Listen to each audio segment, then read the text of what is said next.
تا حالا شده تاسه تو هر جوری بندازی برات شیش بیاد ولی نتونی ازش استفاده کنی؟ من کردم. 20 سال پیش ناخواسته رفتم تو کار کابینت سازی. هیچی هم بلد نبودم. این ور اون ور آمار میگرفتم ببینم چجوریه.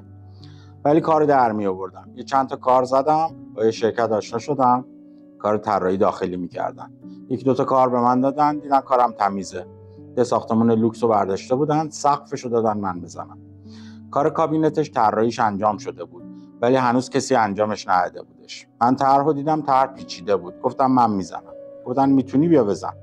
40 میلیون قرارداد اون واحد بود. من تا اون موقع هر کاری زده بودم 3 میلیون 4 میلیون، یعنی واحد خیلی درجه یکی بود. کارو شروع کردیم و قراردادو بستم. همون روزم 15 میلیون تومان طرف زد به حساب من. گفتم دیگه من یک کسی شدم دیگه، یه کار گنده برداشتم دیگه. شروع کردم کارو جمع کردن. یه چند روزی گذشته بود، وسطای کار بود، سابکار زنگ زد گفت آقا 2 تا طبقه دیگه هم بیا تو بزن. گفتم دیگه من یه خریم، تو این کار گنده شدم. رفتم ماشینم پیکی بود فروختم، یه مگان صفر خریدم قسطی.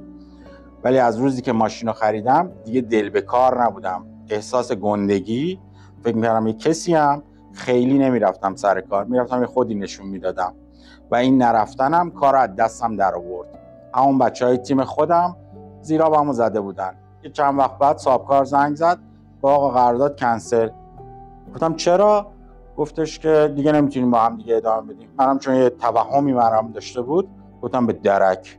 ولی من موندم و یک ماشین قسطی و یک رزومه‌ای که مال من نشد.